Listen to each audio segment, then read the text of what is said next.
I want to pause at this time to welcome some members of the Static Board, which I haven't seen before, Dr. Deslandes and Dr. Henry. Welcome.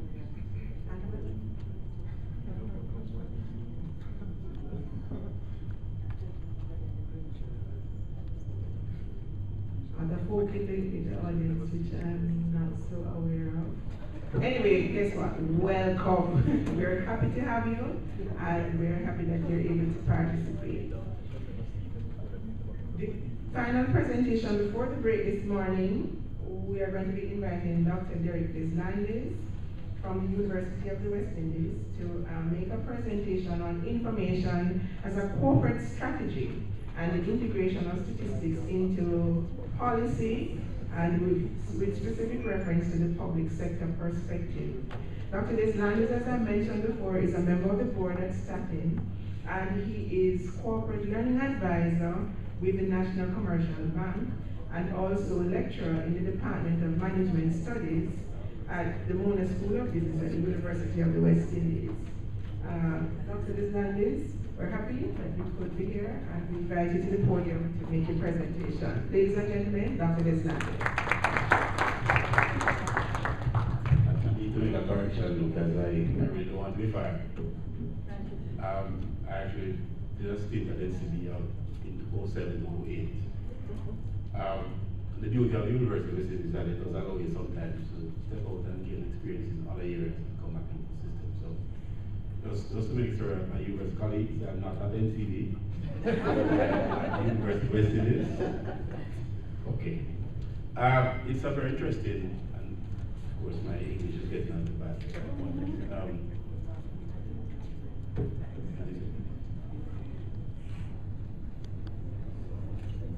Essentially, I was sent an assignment to the Ministry of Agriculture in 08.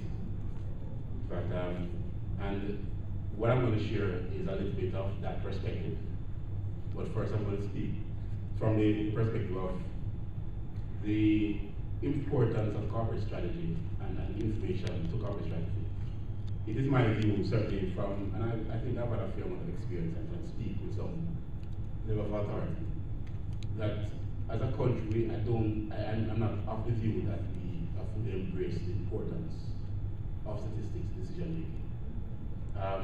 We tended to make comments about issues bereft of data, and it becomes a matter of opinion, and whose opinion is loudest, and so we end up making decisions sometimes on the basis of inaccurate and certainly sometimes wrong data. And the consequence of that, I think we are all suffering from. Now, interestingly, it's not just an issue for not just an issue for the public service provider, because the private sector companies sometimes do operate in that way, and in many instances, private sector companies don't believe in paying for data. They don't think that data is a valuable resource, and it is often treated in that way. Now, essentially, corporate strategy is really a plan that guides the organization in terms of how it achieves its objectives, in terms of what segments of the market that you target, in terms of implementing whatever policy that may have emanated from, say, the board. Now, essentially, critically to corporate strategy is that it has some benefits. It certainly provides guidance in terms of organization's activities, and it is very difficult in the world we live in today to operate without proper information. But history is replete with companies that have actually done that, including government services.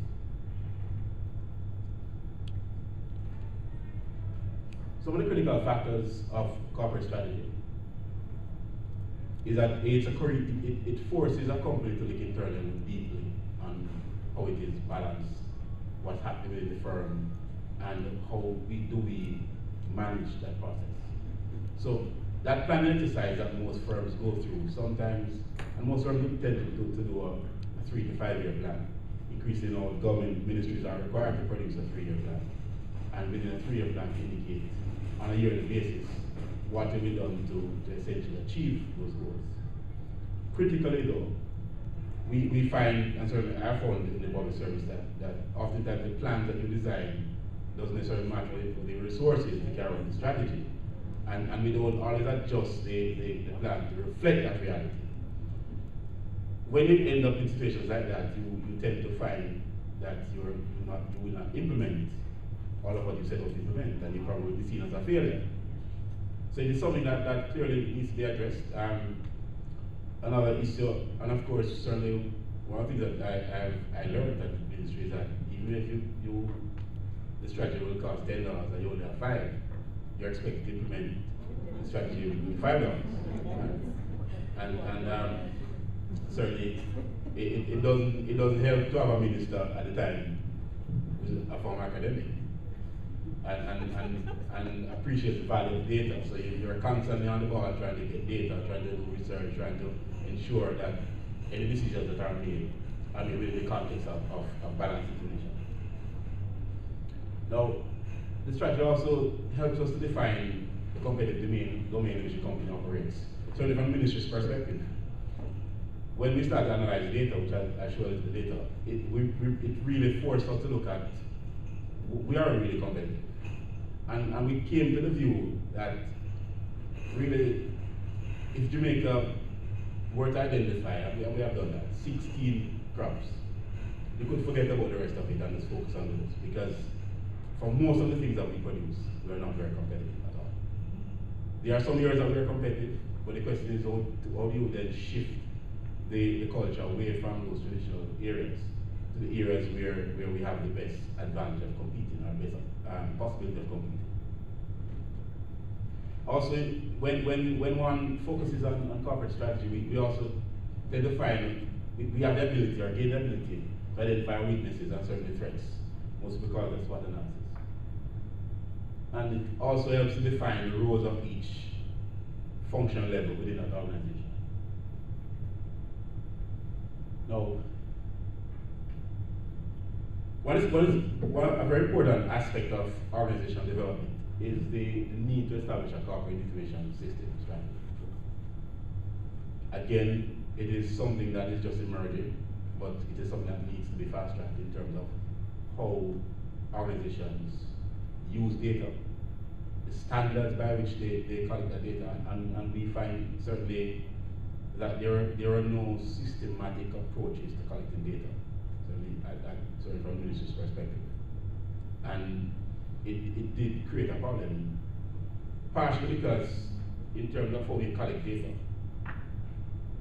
it kind of brought into question a lot of the issues. People question the data constantly. Although sometimes when people question data, it is not really based on fact, or based on an understanding of data, use to collect data in the first instance. But critically, one needs to be consistent in terms of the data is collected and how that data is actually used and shared. Now, to build a strategy, you need information. And you need information that's relevant, timely, and accurate. Without proper information, your strategy will work out.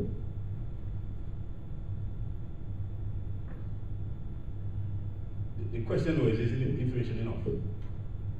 Because information by itself really doesn't give you much to work with.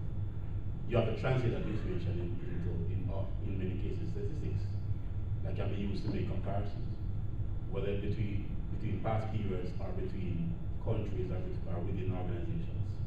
So I basically using this slide to jump into the role and importance of statistics. Now, as a board member of Statin, we struggle many times to address the needs of the country in respect of data requirements, while balancing that need with the lack of resources or the struggle to gain resources to carry out those tasks.